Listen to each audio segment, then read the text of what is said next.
Alhamdulillah, wassalatu wassalamu ala nabiyyir rahmah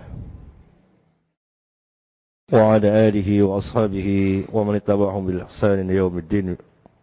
Amma ba'd. Assalamualaikum warahmatullahi wabarakatuh. Ustaz, terkait dengan Ahmadiyah, dari beberapa kejadian ketika ada kesesatan, kemudian saudara kita menyerang dan sebagainya, ada pembelaan ini Ustaz, bahwa itu melanggar HAM, hak asasi manusia, sehingga tokoh Ahmadiyah Abdul Wasid itu bilang silakan Ahmadiyah dibubarkan, tapi kita tetap punya hak asasi untuk melakukan ibadah. Nah, apa sih konteks HAM ini Ustaz menganggap? Nggak tahu. Tanya sama orang kafir. Karena yang buat HAM ini orang kafir.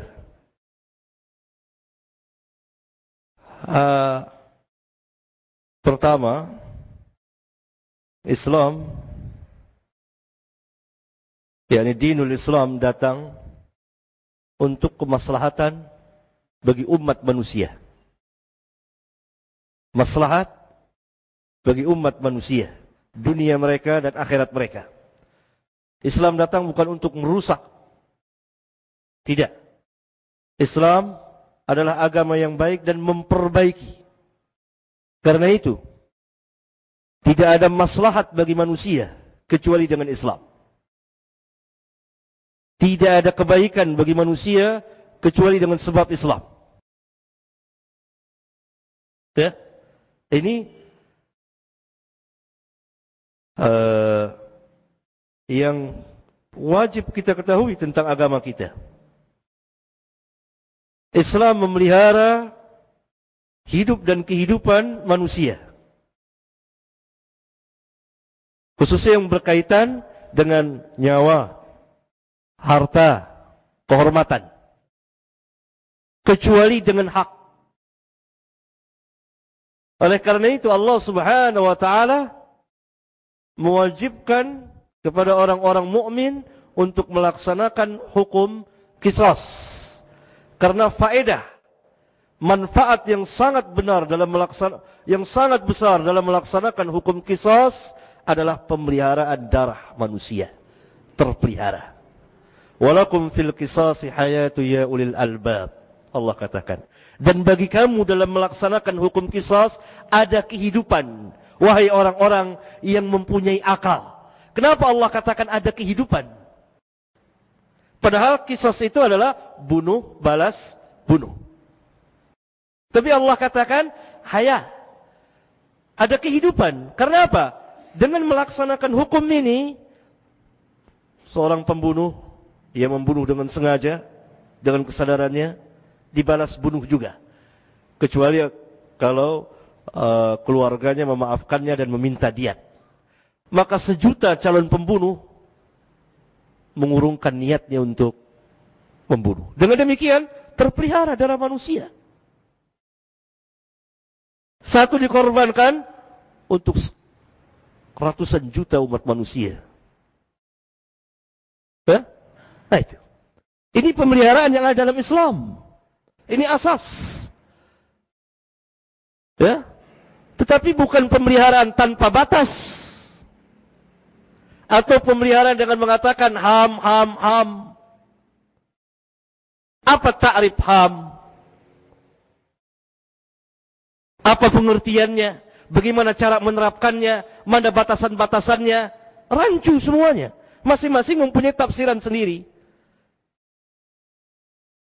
Apa perbuatan Yahudi tidak melanggar HAM terhadap anak-anak di Palestina dan lain-lain? Tidak melanggar. Kenapa yang paling bersemangat berteriak tentang HAM tidak mengatakan ini pelanggaran HAM? Wanita dilecehkan di Eropa, di Amerika. Setiap 5 menit sekali terjadi perkosaan. Apa itu bukan pelanggaran HAM menurut ta'rif mereka? Kenapa pelanggaran HAM itu selalu tertuju kepada kita? Limada? Kenapa? Karena itu sudah saatnya kita tidak boleh terikat dengan mereka. berdiri sendiri kaum muslimin. Islam agama yang cukup lengkap. Darah manusia dipelihara kecuali bil haq, dengan kebenaran. Orang yang membunuh wajib dibalas bunuh. Dah. Saudara didatangi oleh perampok, saudara tidak kasih, terjadi perkelahian sampai saudara membunuh dia. Saudara hak, tidak disalahkan, tidak berdosa, bahkan berpahala. Dan kalau saudara yang terbunuh, diharapkan saudara insyaallah syahid surga. Man kutila duna malihi fahuwa syahidun. Barang siapa yang mati membela hartanya, dia mati syahid. Kalau hadis ini dapat tempat di hati kaum muslimin, maka tidak ada yang takut kepada penjahat, perampok dan lain-lain. Bahkan para penyamun itu yang takut pada perampok itu, para pencuri itu yang takut kepada kaum muslimin. Karena apa? Kalau dia bertempur dengannya, syahid. Man qutila duna malihi fahuwa syahidun. Itu hak, itu pembunuhan yang tidak dikatakan melanggar HAM. Ya? Begitu juga jihad perang antara negara Islam. Tapi jihad ini ada aturannya, tidak sembarangan jihad tidak. Ada peraturan dalam Islam. Ada yang memimpin, ada yang memerintahkan, yaitu ulil amri, pemerintah. Kalau pemerintah tidak memerintahkan, nggak boleh jihad, nggak boleh angkat senjata, apalagi berperang berontak sama pemerintah, tidak boleh, dan seterusnya. Ada aturannya dalam Islam. Maka itu tadi dalam khutbah Jumat saya katakan, pemerintah ambil tindakan. Pemerintah yang mengambil tindakan bukan kaum muslimin, kecuali secara spontanitas barangkali. Ya? Tidak boleh kita berencana, enggak, ada pemerintah. Maka itu pemerintah, karena itu pada zaman sahabat Abu Bakar langsung khalifah yang memerintahkan perangi Musailama al-Kadzab. Perang, jihad besar. Itu jihad besar yang dilakukan oleh para sahabat, sehingga banyaklah gugur para sahabat yang hafal Quran. Perang melawan orang-orang seperti Ahmadiyah dan para pengikut dia ini. Pemerintah harus ambil tindakan, ulama mengeluarkan fatwa. Masyarakat mendukung, iya. Itu. Dan mempertahankan akidahnya. Ya? Orang-orang seperti Ahmadiyah itu memang wajib dalam hukum Islam diperangi, yang memerangi pemerintah. Kalau pemerintah mau memerangi, kalau enggak ya enggak. Kita tidak bisa ambil tindakan sendiri-sendiri. Karena kerugian bagi kaum muslimin nantinya. Keberadaan Ahmadiyah ini sangat menyenangkan musuh-musuh Islam.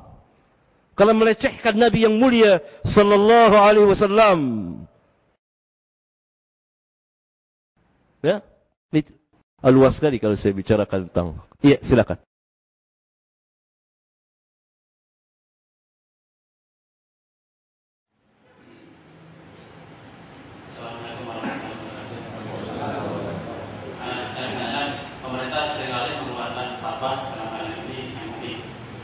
Dan berbalik juga kelompok-kelompok atas. Saya kira MUI nggak terikat dengan pemerintah, dia kan bebas. Banyak ajaran-ajaran kelompok-kelompok Islam yang sudah sesat pada dirinya. Tapi ternyata sampai saat itu masih eksis. Yang jadi pertanyaan, kedudukan fatwa itu sendiri dalam Islam bagaimana? Fatwa sangat agung dan sangat besar sekali, keluar dari para ulama. Ya. Dan kita diperintah untuk taat kepada ulama. Karena ulama termasuk dari ulil amri, selain umara, selama tidak diperintah maksiat. Ya? Maka fatwa MUI terlarangnya ajaran Ahmadiyah, dan ajaran Ahmadiyah itu bukan dari Islam, hak. Yang wajib ditaati dan didukung oleh seluruh kaum muslimin di Indonesia ini. Ya? Yang berhak mengeluarkan fatwa ulama. Begitu saya katakan, ulama yang mengeluarkan fatwa, pemerintah yang mengambil tindakan. Ulama yang mengeluarkan fatwa larang, maka ulama sudah mengatakan ini bukan dari Islam. Maka kerjasama antara ulama dengan umara, umara segera mengambil tindakan menghentikan ajaran ini. Tidak boleh. Ya. Dan ini sudah pernah dan berulang kali ajaran-ajaran. Kalau Ahmadiyah ini sudah keluar Islam ya, sudah keluar dari Islam. Banyak ajaran-ajaran sesat berkembang begitu banyak di Indonesia ini. Karena cara beragama kita memang banyak yang salah, tidak tahu. Oleh itu orang banyak ngaku-ngaku Islam. Jalan-jalan muncul lagi JIL, Jaringan Islam Liberal. Ini kan anaknya dari sekte para Madinah. Aliran para Madinah, pimpinan Nurkholis Majid. Ini sekte yang paling sesat dalam Islam di Indonesia ini. Karena itu mereka mendukung Ahmadiyah. Ya? Ini juga buatan Yahudi. Belum lagi Syiah. Belum lagi ajaran-ajaran yang lain. Dan ini perlu disorot oleh para ulama. Dan perlu diberitahukan kepada kaum muslimin. Supaya kaum muslim bisa beragama dengan baik. Nah sekarang kan lagi rame tentang Ahmadiyah ini. Supaya Ahmadiyah, keberadaan Ahmadiyah di Indonesia ini sudah 1 abad saya kira. Dari tahun 30-an para ulama kita sudah berdebat habis-habisan dengan tokoh-tokoh mereka. Tahun 30-an, tahun 33 di Jakarta. Terjadi perdebatan besar antara ulama Islam dengan kaum Ahmadiyah. Sama. Karena apa? Mereka asyik di negeri kita ini. Karena apa? Kaum musliminnya nggak tahu di ajaran Ahmadiyah ini. Disangka itu seperti madhab saja. Aliran aja. Salah satu firqah dalam Islam. Nggak, ini di luar Islam. Bukan keluarga Islam. Mereka harus bikin agama baru itu. Jangan membawa nama Islam. Agamanya baru. Entah agama apa namanya. Ini sangat berbahaya ini. Sangat berbahaya. Karena dengan sendirinya kita akan meninggalkan Nabi yang mulia sallallahu alaihi wasallam dan akan mengikuti si pembohong besar Mirza Ghulam Ahmad ini. Siapa yang mengaku dirinya mengakui orang lain sebagai nabi dan dia meyakininya, suruh tobat, dijelaskan. Barangkali dia belum tahu, jelaskan. Tetap pada pendiriannya dalam hukum Islam. Hukum Islam ya, bukan hukum Belanda. Hukum mati. Nah kalau pemerintah yang ambil tindakan ini, masyarakat, para ahli ilmu ini bicara di tengah-tengah masyarakat. Seperti saya bicara kepada saudara-saudara, biar tahu jelas di mana aja cara. Para ulama mengeluarkan fatwa, memerintahkan pemerintah segera ambil tindakan. Karena kalau pemerintah yang ambil tindakan, bagaimana dia akan nuntut? Tidak lain makin pemerintah harus mengambil tindakan sebelum terjadi pergolakan di tengah masyarakat. Karena kalau ini kita bicarakan terus, semangat jihad besar oleh umat Islam buat memerangi, menghancurkan Ahmadiyah ini. Jadi ganjarannya besar di sisi Allah Tabaraka wa Ta'ala. Dan kalau mati syahid. Kalau di bawah perintah dari pemerintah untuk perintah untuk jihad perang. Hukumannya ini diperangi, perang terhadap orang-orang seperti ini, itu hukum perang. Perang yang ada dalam Islam. Karena Abu Bakar As-Siddiq langsung memerintahkan seluruh para sahabat untuk perang dengan Musailamah Al-Kadzdzab. Musailamah Al-Kadzdzab itu seorang yang mengaku dirinya jadi Rasul pada zaman Rasulullah sallallahu alaihi wasallam. Bahkan mengirim utusan kepada Rasulullah sallallahu alaihi wasallam. Kata Rasulullah, kalau sekiranya engkau bukan utusan, karena utusan biar bagaimana kafirnya tidak boleh diganggu. Utusan, duta itu nggak boleh. Saya penggal lehermu, kata Nabi yang mulia sallallahu alaihi wasallam. Ya? Kemudian beliau wafat dan digantikan Abu Bakar, dan Abu Bakar memerangi Musailamah Al-Kadzdzab dan para pengikutnya dengan peperangan yang sangat-sangat besar sekali. Sehingga banyak gugur para sahabat yang hafal Quran. Nah, ini menunjukkan pemerintah kita. Maka pemerintah harus diajarkan, para ulama mengajarkan kepada para penguasa ini, pada orang-orang yang berkepentingan tentang akidah yang rusak ini dan bahayanya. Karena kan mereka 90% muslim nih. 99% muslim, harus tahu akidah ini. Kalau dia mengizinkan, membenarkan, ikut andil nantinya. Kesian. Ini karena kebodohan. Diberitahukan, maka kita beritahukan dari lapisan paling bawah sampai atas. Sesuai dengan kemampuan kita masing-masing. Saya sanggup berbicara kepada saudara-saudara. Itu kesanggupan saya. Saya nggak bisa berbicara kepada yang lebih atas. Karena tidak ada jalan. Kalau ada jalan, saya akan ngomong. Saya akan bicarakan. Saya akan jelaskan. Ini ajaran kufur. Dia yang sesat. Dikhawatirkan kalau saudara mengizinkan, membenarkannya, masuk dalam kekafiran. Beritahu. Dan ambil tindakan tegas. Lain mereka bikin agama baru. Agama baru nggak diizinin lagi kan Indonesia. Jangan yang pasalannya kan pakai nama Islam nih. Pakai nama Islam.